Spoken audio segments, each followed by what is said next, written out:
Mark Santiago here, and welcome to the Empowered AF podcast, where each episode we share powerful strategies to help you communicate, act, and lead like an empowered man. Thanks for joining me. All right, awesome. Welcome, guys. We're getting all set up here. I've got my home skillet, Joey Wilder, with me. What's up, home skillet? What's going on, Mark? Great. Did you ever use that kind of vernacular or language back in the day? Home skillet? Home skillet.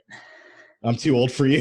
No, maybe I did. I mean, I was a really odd kid, growing up out in the countryside. Well, I mean, I still am. I just put on the front now. So I used all kinds of weird lingo growing up in Tennessee on a farm and saying things like y'all and ain't and I reckon. And obviously the accent has gone. Today, we're going to be talking about something near and dear to my heart particularly, and that is how to release the pain. One of the things that pops up for guys that, you come into the group or you listen to my podcast and you are in serious pain. And we really look at pain as kind of a 0 to 10, right, scale, if you will. If you go to the doctor and the doctor says, if I touch this on a level of 0 to 10 or 1 to 10, how 10 being the most extreme pain and 1 being like no pain, where are you at on the numbers? And so, a lot of times we'll talk to our clients and we'll look at it from that perspective, and we'll find out quickly that a lot of them are at an 8 or 9. Especially when we get on that first call with them where they're thinking about coming to work with us, or they're just ready to give up. They're ready to stop trying to do this on their own. And they come to this place and they're like, fuck, man, I'm just ready to be over this shit. And so if you're in this place where you're experiencing a lot of pain, and it doesn't have to be like excruciating to the point where you can't move. If you're a 9 or 10, you're going to get something out of today. And if you're even like a 4 or 5, you're still going to get something out of today, because we're going to teach you some things that will help you process in probably a very different or unique way. No, we're good. In a unique or different way than probably ever before. And the reason for that is because our methods, our style of delivery from a client experience is unique. While we're going to give you some things that you might have heard before, the way we lay this out for you, I think, is going to be super important and impactful. Wouldn't you say, Joey? Yeah, absolutely. I'm excited for this one. Cool. So, you and I both work with guys in the programs. We have multiple programs right now, and particularly let's talk about Thrive. The guys in there, when they come in specifically, what kind of pain and what kind of pain level are you noticing? Oh man, if I had to put it on a scale of 1 to 10, we've got a lot of 7, 8s, and 9s. And the reason I say 7, 8s, and 9s is because the pain level 10, we don't bring a lot of those guys in, just because simply if you're at that level of pain, you're not ready. You're not there yet. And hopefully today, if any of those guys are feeling like they're at pain level 10, we'll be able to give them some real-time tools to get you down to about a 7, 8, and 9, where you can actually organize the shit that's happening up here, the things that you're feeling here, the things that are causing anxiety, ruining your sleep, loss of appetite, all the things that we hear hundreds and hundreds of times a week. We get a lot of 7, 8s, and 9s, lots of high levels of pain. Dude, it's crazy you say that, because like loss of appetite, I remember losing 20 pounds in a matter of 3 weeks when I first found out my wife was having an affair. I hear it all the time, guys. Guys are like, man, I've lost 40 pounds. I've lost 60 pounds. I'm like going to the gym. I'm doing all these things. I'm like, dude, that's amazing that you've lost weight. And it's great, but you're probably doing it in an unhealthy way. Anybody that's losing 60 pounds in a month is probably not doing it in a healthy way. Or even my case, 20 pounds in 3 months or 3 weeks. And that was because I literally just wasn't eating. And instead of because I didn't have the tools, I didn't have the coping mechanism for dealing with this pain. I called people, I prayed, I tried stuff, but I didn't have like a method. I didn't have a real solid base for how to do this and how to walk out an empowerment journey. And so I think that's why I love doing this with our clients and seeing the aha moments. Like we talk about some of the, the letter to David and the broken promises and some of these exercises we do in the Thrive program. And it's like, you could just see the guys light up, right? Like they do that exercise and they all of a sudden they're like, holy shit, I had no idea that this thing was this deep inside of me. Because most of you are dealing with what we call the external pain. There's a difference there, and you've heard me say it before: internal, external pain. Internal pain is the trauma you live with. External pain is the trauma that's happening to you. And there's the key difference between those, because the more you're focused on your external pain, and you're not seeing how it's triggering the internal pain, which plays a story loop over and over and over again, that you're not worthy, you're rejected, you're not loved, that you're whatever. And so the shit you're feeling is shame, usually, of rejection, and it's all based on your ego. Mm-hmm.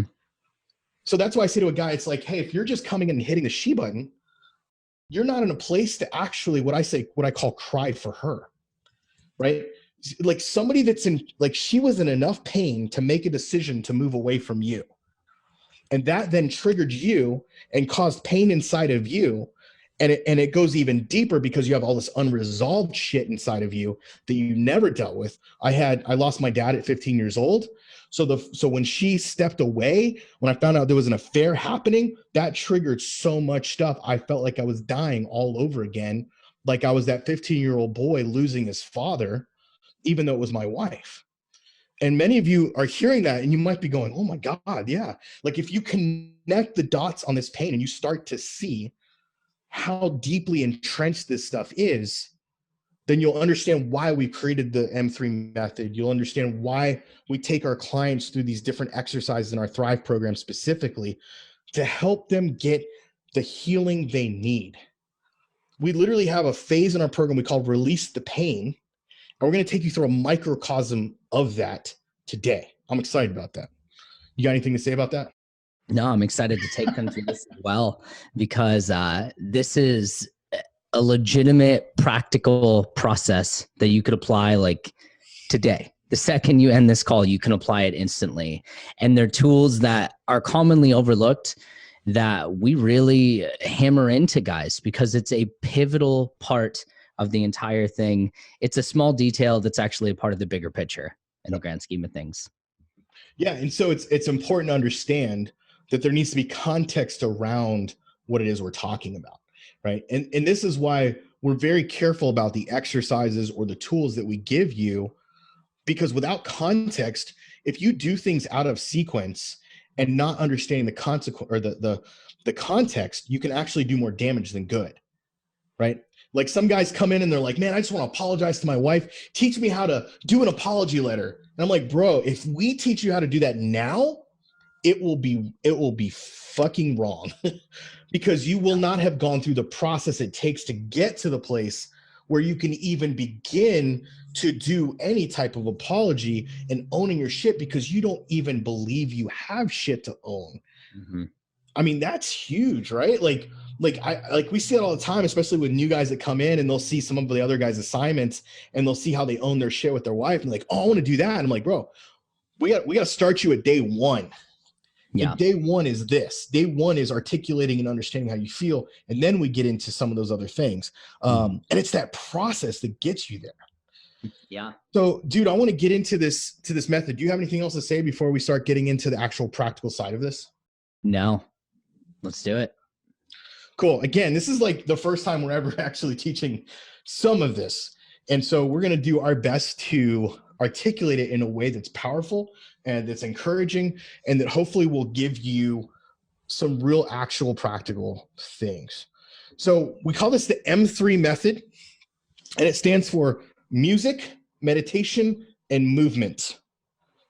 Music, meditation, and movement. And what we're going to do is we're going to build a platform that we're going to talk about things that you can be doing and how they build upon each other with all three, and how each of them actually work. Music has a profound effect on the brain.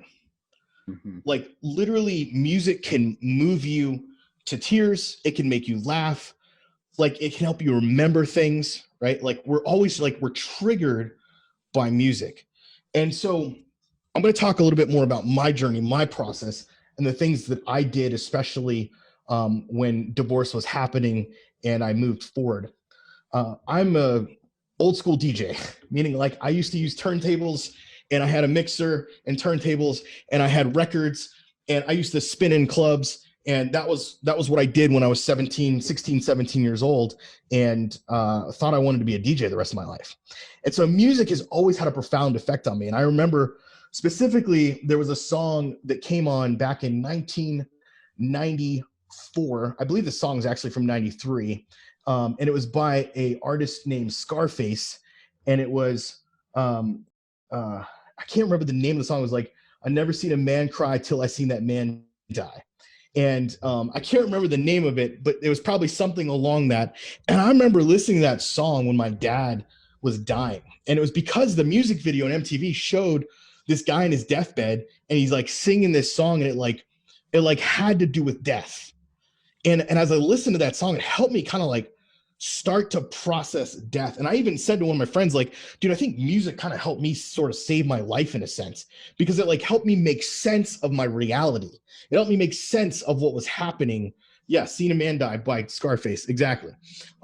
It helped me make sense of my reality, because I didn't want to live in my present reality. Being 15 years old and watching your dad just die of cancer over a 2-year period of life. So from 13 to 15, he had cancer that absolutely ate him up and killed him to the point where his lungs were gone. Like it was just bad. And I watched that, and he died. And being 15 years old and living with your stepmom, who had like no ounce of love and nurture inside of her, and feeling like an orphan. Everyone's story, you know, people, some say, oh, my story's worse than that, or my story isn't nearly as bad as yours. Like, this isn't about comparing stories. This is about looking at your own self and going, what is the shit I experienced, and being honest about that stuff. And so I listened to music to help me process during that time, so that when my wife and I were divorcing, music again became an inspiration. So there's listening to music, there's dancing to music, there's praying to music. If you're spiritual, you know, you can listen to what we call in like the Christian world, the praise and worship type music, and pray with that type of music. Joey's going to get into like meditation and prayer and journaling and things like that. But those are some of the things I did. I even, because I was like into hip hop and stuff like that, I used to like freestyle rap. I remember one night just being in my space, because here's the thing, is that you have to give your heart space to breathe. You have to 100% give your heart the space it needs to breathe. And that means alone time. That means time without your kids. That means time without anybody else. And dude, those were some of the most impactful times for me in my healing journey. And I remember one night specifically, I had my phone recorder, and I had, I think, my iPad or something, and I brought up a beat on something, and I just brought up this beat, and it just started playing. I'm just listening to it. I'm just fucking angry. I'm fucking angry at my ex-wife. I'm angry that shit went the way it went. I'm fucking pissed that this thing happened. And so I start to like communicate out loud. And so I took my phone recorder and I turned it on, and I began to freestyle rap what I was feeling about her. And it was like anger. It was anger to the max, because I was okay with myself being angry and putting myself in that place. And the music helped bring out that, what we call dark energy. There's two different types of energies that we'll talk about here: light energy, dark energy. Dude, you remember Rich Hill getting into dark energy for the first time? Yeah. On Voxer. Mm-hmm. Yeah. He's like, I'm taking a walk, gentlemen, and I'm tapping into my dark energy. It's like, bro, you're crazy. It's a part so of it. Light energy is more the energy that is of positive nature, of like feeling very light and positive and airy. And the darker energy kind of has this more like almost like an anger undertone to it. Has this like, man, I'm a badass. I'm a fucking badass. Mm-hmm. And so I'll leverage different music depending upon where I'm at. I even use so like for me, light energy music might be actually lo-fi hip hop. And I actually use that when I'm in production mode now. So if I know I have to like write a bunch of content or do a bunch of stuff, I'll put on lo-fi hip hop and listen to that because it like brings me to like a lower wave. And I'm able to just like focus. The beats are like lower. There's not a bunch of lyrics on it. So I'm not like, my brain isn't like getting, and you probably could talk more about that than I can. Do you want to share on that? Absolutely. I think it's great that you share that because, I'm really into all of the biohacking and things like that, and just things that have to do with the brain. And lo-fi specifically has a frequency of beat that actually causes your brain to focus. It's because of the hertz that the frequency is at. Yeah. And so I'm a big proponent of that, using lo-fi. Another word for it is binaural beats, which we'll get into later on. But I mean, different strokes for different folks. Obviously, it's more difficult if we're listening to some type of Tupac or something like that to focus, because you tap into a certain version of yourself. But physiologically, when it comes to lo-fi, things that are theta waves, binaural beats, things like that, there's a frequency and a hertz that music is at that actually enables you to focus in a certain way and actually lowers your HRV as well. Just to kind of give like the full side of that. HRV, heart rate variability. Yeah. Which we track every night. Yeah, I mean, like, so with the music types, like if you want to tap into like more of the anger stuff, that's where you would go more darker energy. And if you're wanting to tap into more like just being more peaceful, coming to a place of maybe joy, coming to a place of acceptance is more the lighter energy type work. And so, practically speaking, what I would say is, from a practical standpoint, is find music that's going to encourage you or uplift you, but also at the same time be open to music that takes you into a place that can take you to a place that helps you access emotions you haven't allowed yourself to access. For example, if I'm listening to Eminem, I'm probably going to get pissed off.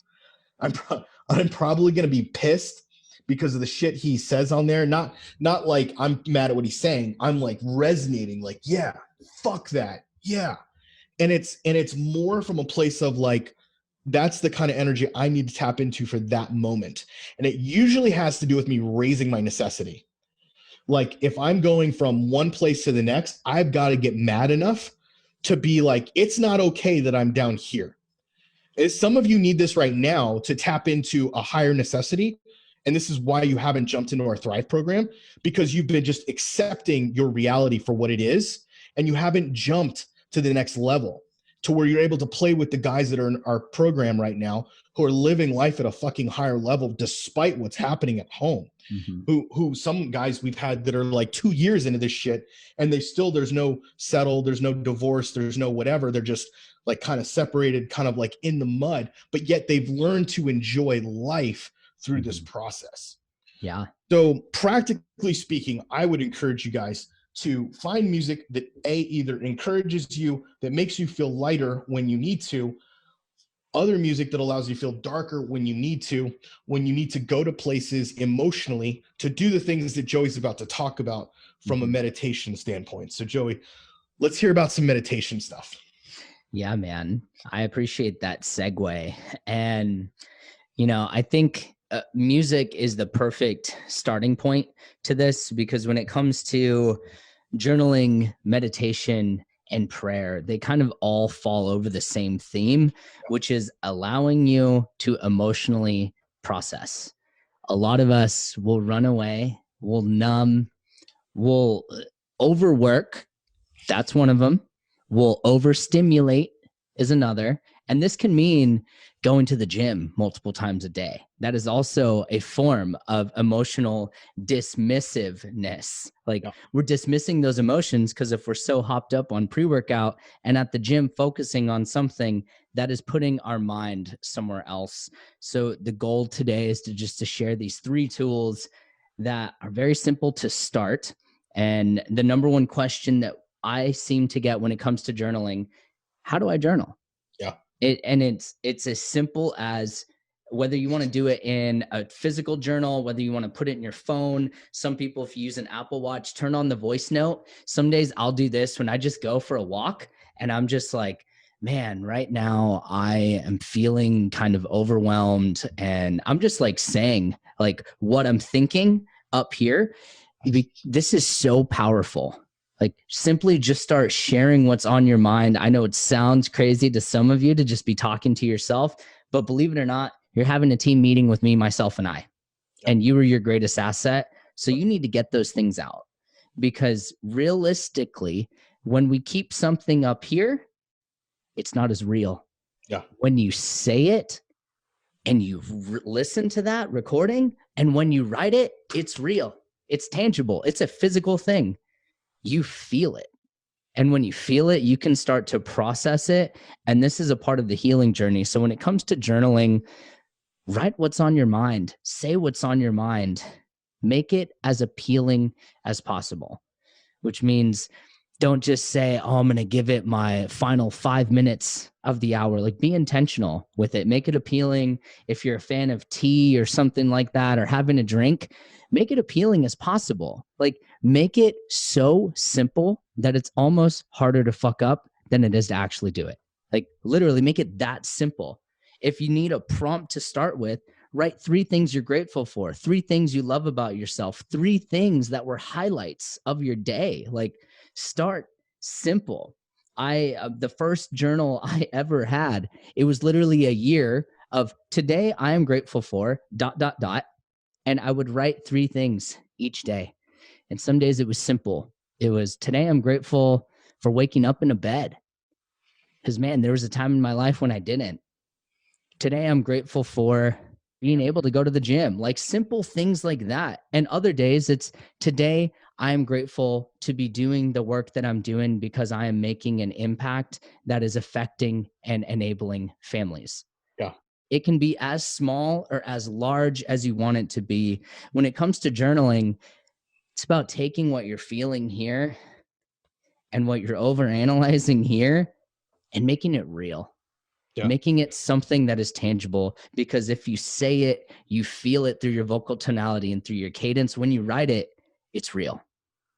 So that's my take on journaling. I was gonna say for me and how I approach journaling is probably unique. I used to be very much this guy, and I would go and I would write and write and write and write. But I've where I'm at now, I process emotion so much quicker, and instead of just like, it's easy to just like write pages and pages and pages, feeling. But I've gotten to this place, and this is something we teach in Thrive, where you become really adept at understanding exactly what you're feeling, articulating it, and dropping a power triangle for yourself, dropping a boundary for myself, or whatever it is. We've also been working on this 5-dimensional man concept and writing a book on it, hopefully to be able to release this type of thing. We haven't even talked about it this morning. I had some really cool stuff that I developed out that I think will be good for our Thrive guys to start actually utilizing on a daily basis. But really that the journaling component to that comes back to being present with yourself, being mindful of what's happening here, and quickly documenting what it is. So for me, I actually do most of my journaling on here now so that I can capture in the moment the thoughts I'm having, and that I can then go back and process at a later date. And sometimes that process is writing it out. But I found, dude, I've got like 10 journals over here in my office of just stuff that I would just like write and write and write and write. And in fact, what it ended up doing for me was it would put me in confusing loops. So I would find myself in these feeling loops, and some of you might have this, especially if you're the feeler types like Joey and I are. The feeler types, we can have all kinds of feelings, but those feelings may not actually be real. It's valid what you feel, but it may not actually be a real thing. It's the emotion and the feeling there. And so I would just like make up shit basically, and found myself in that pattern. Has that ever happened to you where you're like journaling stuff and feeling stuff, but then it's like you're almost like perpetuating the bullshit versus actually getting to the truth? Yeah. Yeah, I've definitely been there before where, I mean, it really depends on how I'm journaling that day. Over the years, I've changed the way I approach it. But in the beginning, man, there's pages of me just pretty much being in the same feedback loop for myself because, I mean, we're our biggest critic and our biggest fan sometimes. And when you're feeling it and when you're in the shit, and you're using that to process, obviously have an intention behind what you're writing, I think is the overarching theme here. Like be intentional with it. Yeah. And another thing I would say is that I think asking the right questions will give you better answers. Yeah. And so in your journaling, if you're asking yourself the wrong question, you will end up in some like crazy shit. And you will find yourself believing things or telling yourself things. So one question, I'll just give it to you for those of you who are like wanting to journal. Ask yourself, what is the story I'm telling myself about this situation? Like if you feel something, I feel angry, I feel upset, whatever about your wife, like just start there. What is the story I'm telling myself? Because the greater you can articulate that, the easier it is for you to set boundaries, the easier it is for you to communicate to her what you feel, et cetera, et cetera. Pull up our communication masterclass if you haven't gotten that. We can drop a link for it. But in there, we talk specifically about how to set boundaries and how to communicate these things. But that comes from doing this work, spending this time, like understanding what's going on. I mean, like, dude, I think you and I are in like our generations are on the cusp of, I said generations because you and I are separated by quite a few years, are on the cusp of, even though we don't look it, are on the cusp of, or being on the cutting edge of male masculinity being okay with emotions.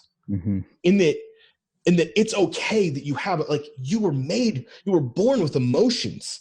It's just that hundreds of years ago, we took those emotions out to the battlefield, or we took those emotions out to hunt and kill. Right. And now we just like live in our little cubicle bubbles, and men don't know what to do with that shit. So they find themselves, in strip clubs, or they find themselves, like drinking or whatever, drugs or whatever thing they do, mind numbing, video games, whatever, because they're not fucking living. And so therefore they have no idea how to access emotion. So journaling then feels counterintuitive because it's like, well, that means I have to actually engage emotion. Which is strange, and especially for the thinker types, they really don't know what the fuck to do with that, right? You and I are more feeler types, so it's like comes more natural, but we can be explosive in the things that we feel, where thinker types are usually like this, and they kind of keep it buried underneath. But both of your types, thinker types, feeler types, you can utilize this for the things we're talking about. Yeah. Let's talk about meditation and prayer. Tell me more about that. Yeah. So these are two big ones because whether you choose meditation or prayer, regardless, I just want you to choose a thing. Like whether you want to call it prayer or meditation, if you want to call it something else, a moment of stillness, being present, like any jargon you want to use for it, that is up to you. The goal of this is to give you a moment of being completely present. And some of you are hearing that, like, what does that mean? I'm here right now. I'm listening. You're here right now, but how many other things are on your mind right now? How many other things are you thinking that you have to do or that you get to do? Or how many of you are overthinking the same thing over and over and over, expecting a different outcome? Einstein said the definition of insanity is doing the same thing over and over, expecting a different outcome. So when it comes to meditation and prayer, it's a moment of you being completely with yourself, with your thoughts, eyes closed, There are forms of walking meditation as well. But today we're going to talk about just regular sitting and praying and sitting and meditating. You don't have to do the whole hands thing. You can just sit there with your eyes closed. When it comes to meditating, this also compounds with having some type of music or some type of guided app that you use. If you're brand new to meditating, I recommend using a guided meditation or some type of app. You can find them on YouTube. We have a link that I will actually post in the comments here of a meditation worksheet from 25 meditations that I've actually done and that were helpful for me.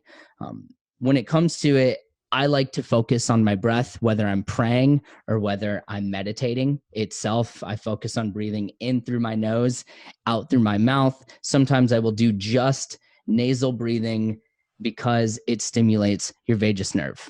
Your vagus nerve is something that is in your ear, and it actually controls your stress levels. When our stress levels are high, our cortisol rises, it causes more anxiety, testosterone lowers, estrogen rises, and it's a recipe for disaster inside of us. Some of you are probably wondering, why am I losing weight when I'm so stressed? Well, all of these things are happening inside of you. Meditation is something, and prayer, that has been linked to lowering these things. When we lower our stress levels, we can actually show up as ourselves. Some of you are a shell of the man that you used to be. So with meditating, I recommend starting with 2 minutes, something simple. One of the guys in our program the other day was like, man, every time I try to sit down for 10 minutes and meditate, I can't do it. I was like, try 2 minutes. He was like, start small. And it's the same thing with, like, let's say we're going to the gym. You didn't start out going 3 hours a day, 6 days a week. If you did, you probably had a couple times that you stopped and then started again. Small incremental changes over time is what equals a quantum leap. So maybe it's 2 minutes today for a week. And then next week it's 3 minutes, and maybe it's 4 minutes, maybe it's 5 minutes.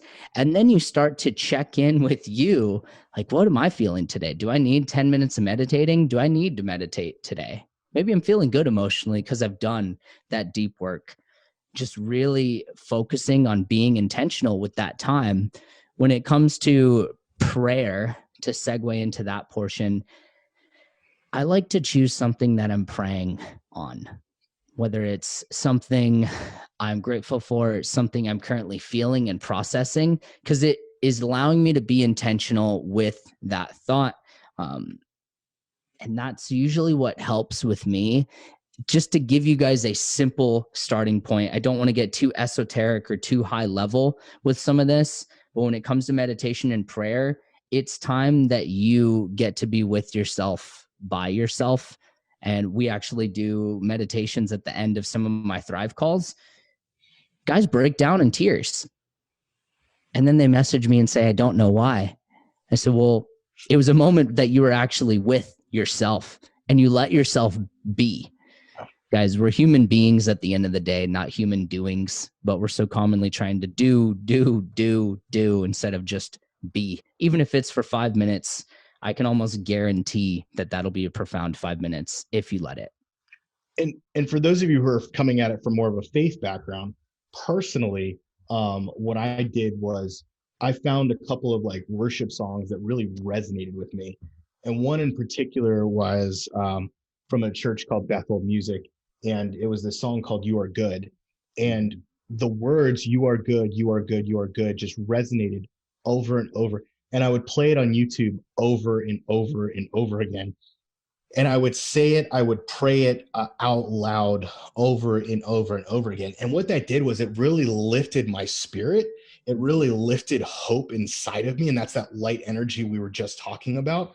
So as you can see, where it's like then music and then the meditation comes together, and sort of saying that out loud, it becomes active.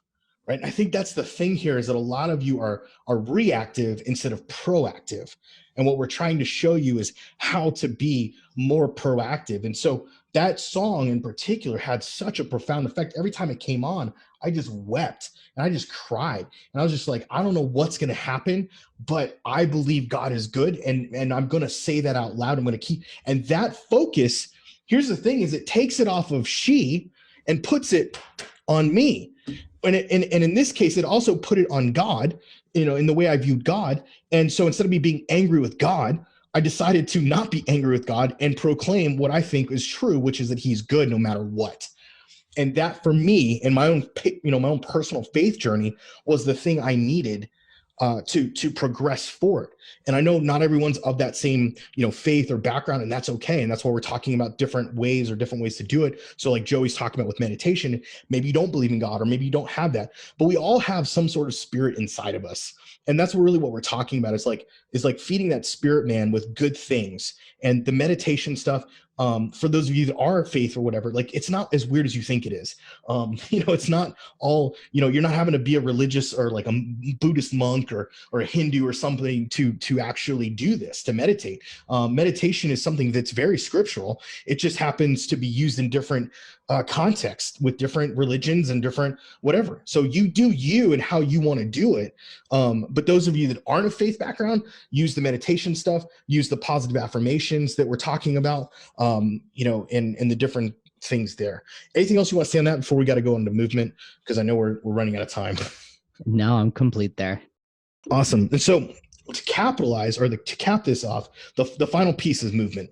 And Joey talked about breathing. And I think breath work is phenomenal. Anytime you can sit and breathe and just do those focused, intentional breaths, it's super important. So if you combine music and meditation with breath work, that's huge. But also combining it with movement, where you're actually going out and walking and you're doing exercise, but focused. Like Joey was talking about this idea that you can go to the gym and not be focused. In this case, what we can do is actually be focused. So that's why I like to do low impact exercise for these types of things. If you're like sprinting or if you're like lifting heavy weights, it's going to be harder for you to be in the moment and focused. I don't know about you, but when I'm squatting 400 pounds, it's not really easy to actually like focus on myself and think about how wonderful life is and all of that. I'm just trying to get this freaking bar back up to where it needs to be. So using walking as an example, I would walk miles, like literally just miles, and reflect and really be focus the intention on what is it I was feeling, what is it I was doing. I use some of that time to actually pray for my ex-wife. I would use it to process out loud even sometimes. Those of you who are extroverts, talking out loud while you're walking can actually be really, really healthy. You can process with yourself. You don't have to have another human being to do that. I would say some of my biggest breakthroughs in life come from me just being on a very focused, medium-paced walk, where I'm just walking my neighborhood. I usually have some sort of music playing. Depends on the energy I'm looking for, light energy, dark energy. I might be in some Wu-Tang Clan, some dark energy, and thinking about some of our business issues and thinking through some things that I've got to fix or change or whatever on the team. And it's like revelations, epiphanies will come to me because I'm processing through that stuff. So walking will do that. And walking itself, you can actually involve forms of tapping, where you're doing different things like this while you're actually walking. And that has a rhythmic effect to your brain. Again, that might be something you could talk about, but essentially where you're able to then like be a little bit more in the moment. You can actually hypnotize yourself that way through basic self-hypnosis with tapping. And it can be very soothing as well as impactful just in a lot of ways. The other thing is gratitude, using gratitude while you're walking. Like, so it's like if I'm listening to music, I'm getting in a state, I'm focused on what I'm saying, and that is that I'm using gratitude while I'm in movement. And I might be saying things like, I'm so thankful for my life. I'm so thankful for my life. I'm so thankful for all the blessings I have. I'm so thankful that I have a car. I'm so thankful that I have a body. I'm so thankful that I have my health. I'm so thankful that I have my kids. I'm so thankful that I'm nowhere where I was. I'm not where I was. I'm not where I wanted to be, but I'm on my way and I'm okay. I'm so thankful for those things. And you just be thankful, and that gratitude will literally change the neurons in your brain. Because gratitude is super powerful. There is a There is a power in joy, and that joy comes from gratitude. Joy can actually be strength, but that joy doesn't come from you complaining and bitching about she. It comes from you hitting the me button and going, man, I'm so thankful that I'm making healthy decisions. I'm so thankful that I'm moving forward in my life, that I'm not staying stuck. I'm so thankful I'm not a victim, but I'm a victor. I'm so thankful I'm more than a conqueror, an overcomer. I can do all things, all the things that you're feeling inside of you. And you can even feel it and hear it as I'm saying it. It becomes this like whew, power. That's why when you come on our Monday calls, or we call them Momentum Monday in our Thrive program, it's like you can feel the power that comes because I'm bringing that kind of energy. Joey's bringing that kind of energy where we're there to lift those guys up and go, hey, let's go. It's Monday. It's time to kick ass. This isn't time to like fall back and go, oh, my shitty weekend, blah, blah, blah. Hey, I'm sorry shit happened on the weekend, but let's move forward. So walking is huge. Working out is another thing. I 3 to 4 times a week minimum. I think every man should be working out, even if you are injured or disabled or whatever. You should be doing something for your physical body. Being present in the movement. So strength training, yoga. You can do light strength training for this. You can't do powerlifting for this. So that puts manager out. But for those of you who do strength training like I do, you can be present in those movements. So for example, the days I work out without my trainer, I'm very present in my movements. I have my music on. I have my focused energy things that I'm focusing on that I need to deal with. But you apply the same concept to pain, where you can literally apply the same concept to the pain that you're dealing with, where you're actually working out in the moment and focusing deeply on the movement. So like yoga, Tai Chi, Qigong, all of those are good movement type things that can help release pain. What are your thoughts on that? Oh man, when it comes to movement, I get it. I get how difficult it may be for some guys to even think of the idea of movement when they're feeling so much pain. I mean, I was involved in the fitness industry for a majority of my life. And when I was going through my pain, dude, I stopped working out for like 9 months, but I didn't lose weight. I gained weight because I ate my feelings. And with that, the neurological benefit of working out is it allows dopamine to be produced. It allows serotonin to be produced. Those are the same things that are released when you do opiates or when you are feeling good. These are our happiness things that naturally our body creates. So working out, obviously, if you're doing movement that you hate, that's counterproductive. So above all, do a movement that you enjoy. Like all the gyms were closed during the whole COVID thing. So I ended up buying a bike. And I literally walked in to buy a skateboard because I was like, I need something to do. And I bought a bicycle. And it was about when you and I met that I was riding each day. And I was like, bro, I've never done it before, but I cycled 40 miles today. I'm like, I've never done that before. But it was a mental thing. Yeah. It was literally me climbing the literal mountain as I'm climbing the metaphorical mountain of me working through my pain. So good. And when that started to transition into me liking what I saw from the reflection in the mirror, I started to feel more like me. And it all started from me choosing to pick an activity, to get out there, to do something. So whether it's being outside and grounding and just going for a walk, the benefits of the sun and vitamin D don't even get me started. Like I'll start talking about the red light and all that. But our body needs to have movement. We physically are meant to move. There's a reason we're able to do this. And what happens inside of you and what happens to your brain are just one of the caveats of working out. So when it comes to movement, pick something you enjoy. I don't care if it's Zumba, working out, like Taekwondo, Tai Chi. I don't care what it is. All I care is that you do it. I mean, my mom's a big fan of Zumba, and it got her off the couch and into the gym. So was my dad. Yeah. And with that being said, like choose the thing that works best for you and do it. Yeah. I think minimum 5 days a week you should be doing movement. 7 days a week, even better. I'm guilty of some days not doing the movements, but I aim for at least 5 days a week to move. And when I mean move, like either walking or some sort of exercise, 30 minutes or so.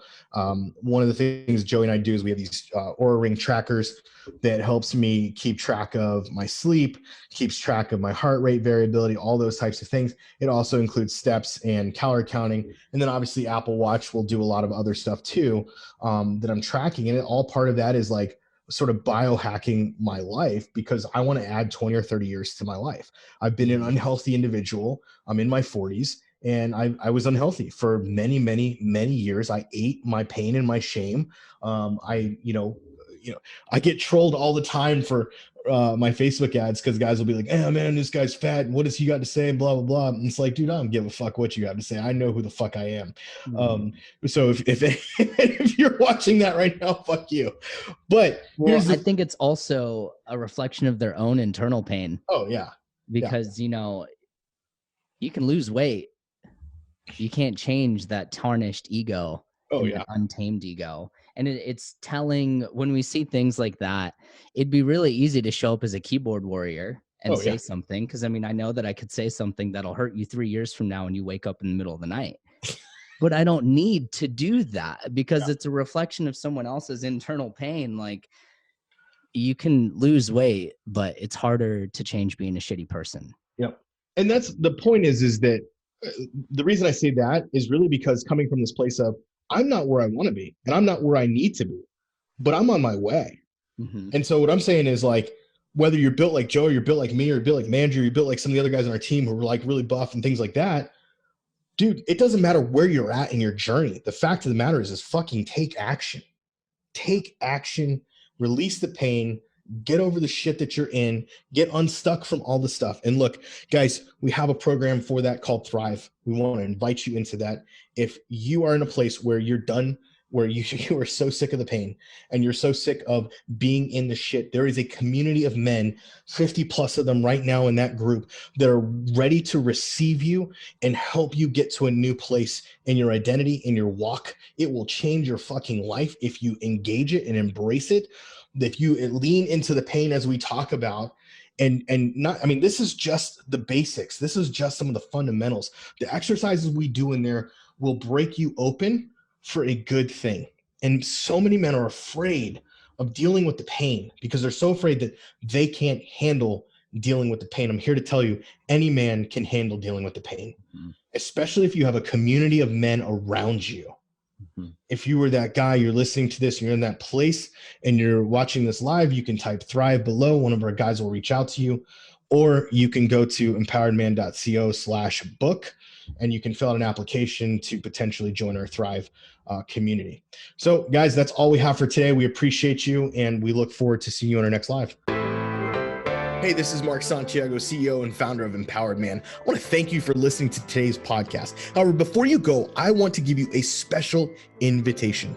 Now listen, we've got a program that is designed specifically for men who are hurting right now, who are on the verge potentially of divorce, who are facing potential separation or already separated, and they don't know what to do. They don't know where to turn. They're dealing with anxiety. They're dealing with cheating. They're dealing with all kinds of shit. If that's you, I want to challenge you to take the Empowered Man 30-Day Challenge. That's right, the Empowered Man 30-Day Challenge. You can go to emchallenge.com right now and sign up for the 30-Day Challenge. Here's why I think you should do that. If you're hurting, you need to understand why you're hurting. You need to understand what is actually going on. In week 1 of the challenge, we are going to actually rip off that Band-Aid a little bit and coach you through that process. And then we continue to do that process all the way to the point where you start to make decisions that are empowered instead of disempowered. I don't know about you, but I would much, much, much rather make decisions from a place of strength than a place of weakness. So if you're facing decisions, if you're facing this anxiety, what do I do? How do I respond? When my wife is being toxic, I don't know what to do. My wife is cheating on me. I don't know what to do. My wife doesn't love me. I don't know what to do. We are going to help you find those answers within. Now, look, this 30-day challenge is probably unlike any other you've been a part of. Why? Because not only do we have daily assignments happening in the program every single day, but you also get live group coaching calls. I said live group coaching calls with myself and my lead coach. That's right. I am a part of this. It's not just some other people doing it. I am there live with you every single week call that we are on. Third part of that is you're going to have a community of other guys that are going through exactly what you are going through.